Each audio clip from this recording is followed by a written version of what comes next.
Hello everyone, once again welcome to my channel study 24/7। आशा करती हूँ आप सब लोग अच्छे होंगे, मैं भी अच्छी हूँ।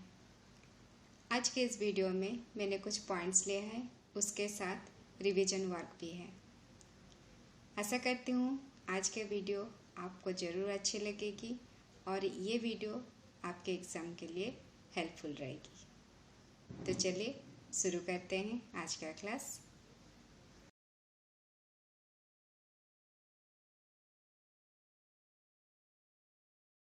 आज हम कुछ इम्पोर्टेंट पॉइंट्स के बारे में डिस्कशन करेंगे चाइल्ड डेवलपमेंट एंड पेडागोजी से। यहाँ पे मैंने जो पॉइंट्स लिया है उसके साथ कुछ वर्ड्स को मैंने हाईलाइट किया है ताकि हम अच्छे से डिस्कशन कर सकें। तो चलिए शुरू करते हैं। Point number 1, development from dependency to autonomy. Yes, development जो एक बच्चे का अगर डेवलपमेंट हम देखेंगे तो डिपेंडेंसी टू ऑटोनॉमी होता है। डिपेंडेंसी का मतलब क्या होता है? निर्भर करना। वो पहले निर्भर रहता है, उसे कोई खाना खिला दे, उसे कोई कपड़ा पहना दे।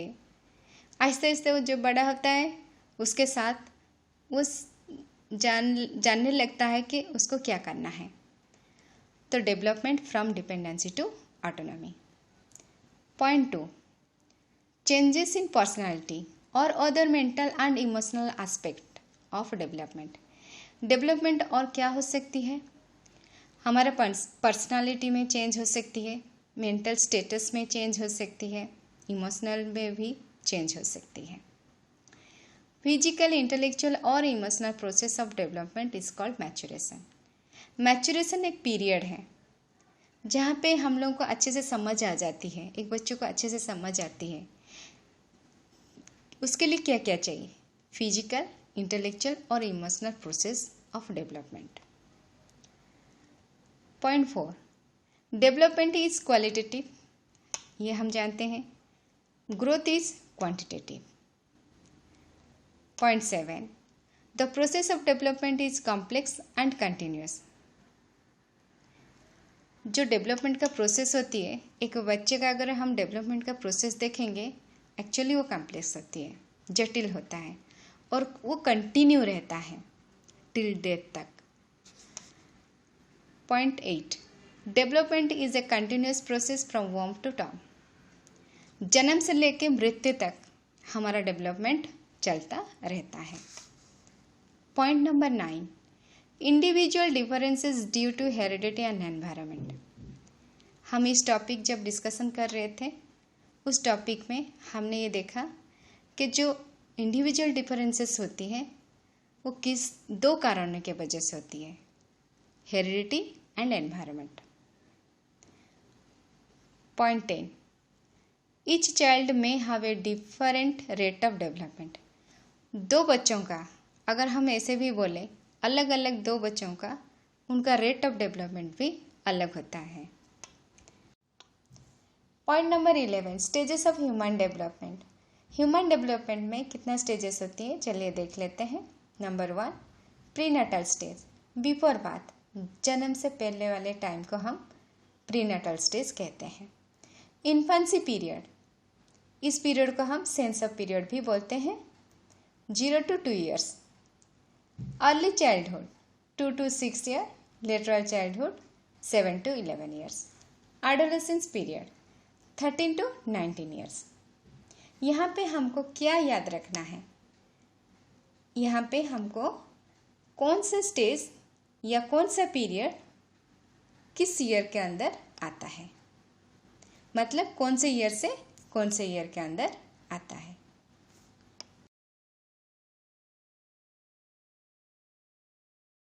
Point number 12, the foundation of the personality of a child is depend on heredity.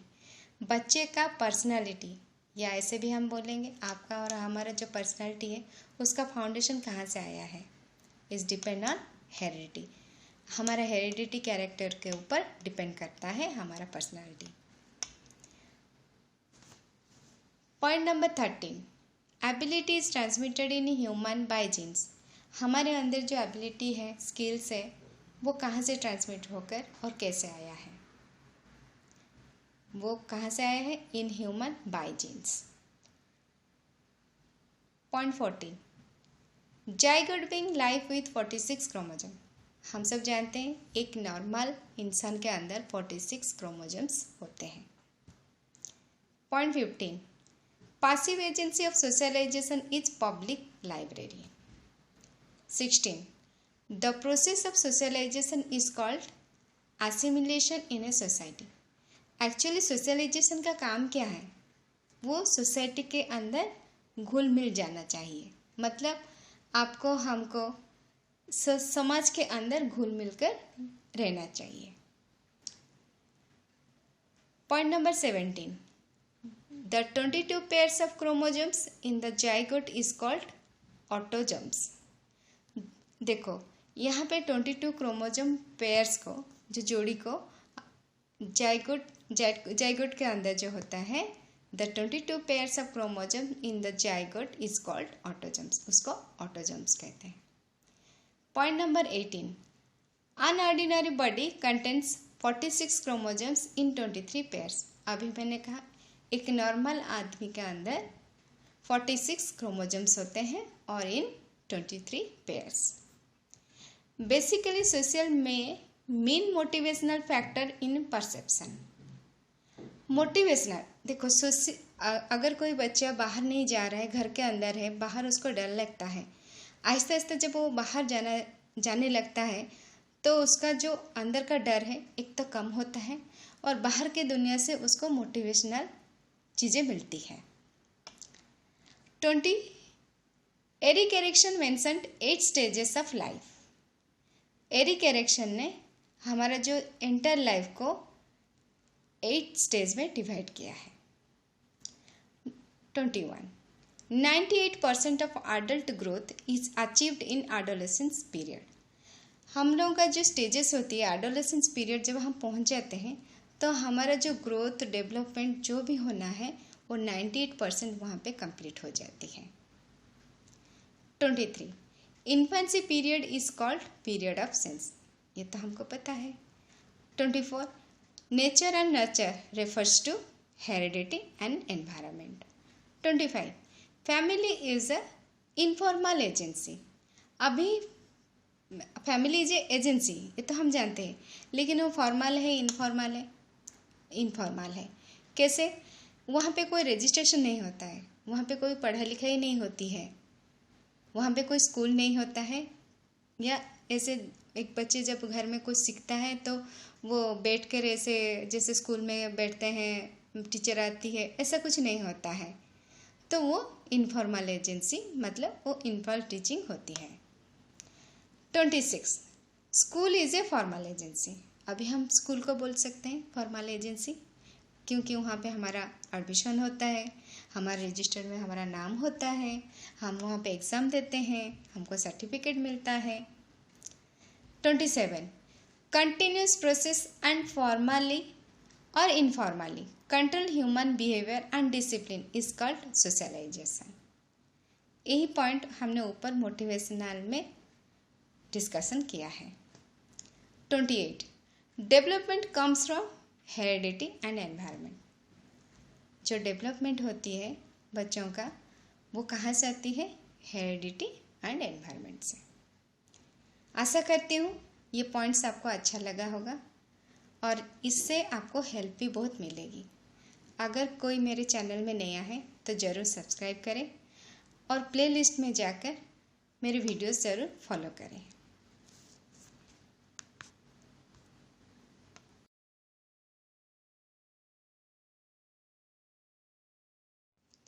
तो चलिए शुरू करते हैं revision work. Question number 1, first stage to learn skill is. एक बच्चा पहले क्या लर्न करता है? Imitation, imagination, coordination, reality. एक बच्चा पहले इमिटेशन करना सीखेगा, तो answer is A, imitation. Question number 2, physical growth and development is called. Physical growth और डेवलपमेंट को हम क्या बोलेंगे? Readiness, maturation, mobility, heredity. Yes, answer B, maturation.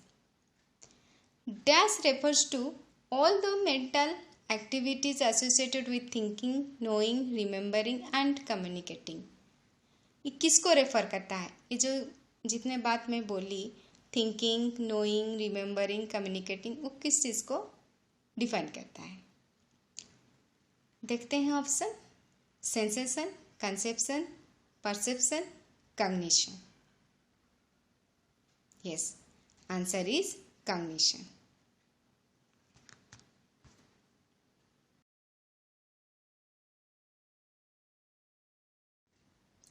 Question number 4, the nature nurture debate refers. Nature nurture debate refers किसको करता है? Genetics and environment, behaviour and environment, environment and biology, environment and upbringing. Nature refers to heredity, nurture refers to environment. तो answer क्या होगा? Yes, answer है genetics and environment. Question number 5, unintelligent father has an intelligent child due to. क्यों होता है ऐसा कि अगर पिता इंटेलिजेंट है तो बच्चा भी इंटेलिजेंट हो सकता है? तो क्यों होता है, क्या कारण है? Nurture, nutrition, school curriculum, heredity. Yes, answer D, heredity. Question number 6, इस क्वेश्चन को आप अच्छी तरह से समझिए और फिर से आंसर दीजिए। Question number 6, a child with average potential intelligence but fertile environment which gives him more opportunity to learning with achieve. एक बच्चे का एवरेज पोटेंशियल है, मतलब उसके अंदर जो पोटेंशियल है वो एवरेज है, लेकिन उसका जो एनवायरनमेंट है वो बहुत फर्टाइल है, मतलब वो एनवायरनमेंट उसको लॉट्स ऑफ अपॉर्चुनिटीज़ देता है कुछ करने के लिए। तो आगे चलकर वो क्या अचीव करेगा? Better in life, average in life, nothing in life, none of this. Yes, answer है better in life. Question number 7, human personality is the result of. ये क्वेश्चन अभी अभी हमने एक पॉइंट में डिस्कशन किया है।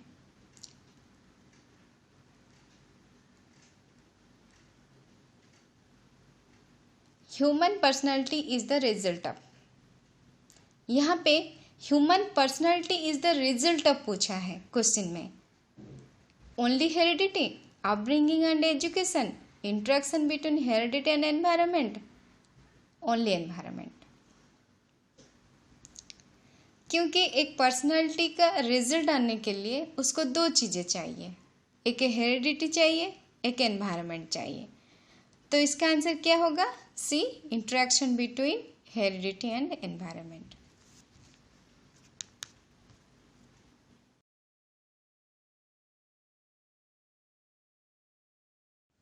Question number 8, socialization is a process of. Options देखते हैं। acquiring values, beliefs and experience, socializing with friends, assimilation and accommodation, according to critique the culture of a society. Yes, answer A, acquiring values, beliefs and experience. Question number 9, which of the following is correctly matched? यहाँ पे दो दो options दिए गए हैं, तो इन दोनों में से कौन सा ऑप्शन ऐसा है जो करेक्टली मैच है? Cognitive development, environment, physical development, environment, social development, environment, emotional development, maturation. यहाँ पे हमको दो ऑप्शंस मैच लग रहे हैं, कौन सा है? C, social development, environment. Question number 10, dash is a process through which a human infant beings to acquire the necessary skills to perform as a functioning member of the society. उसको हम क्या बोलते हैं? Socialization, growth, development, learning.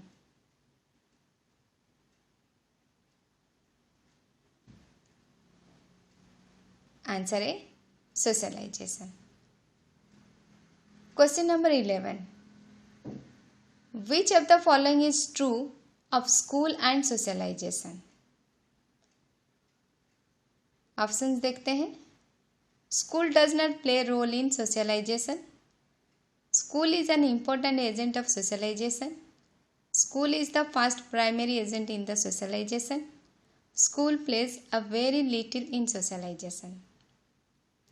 इनमें से कौन सा true पूछा है?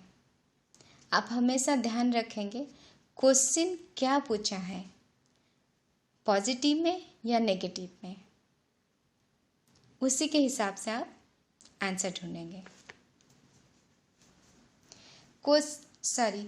School does not play role in socialisation, ये तो हो नहीं सकता है कि स्कूल सोशलाइजेशन में कोई वर्क नहीं करता है।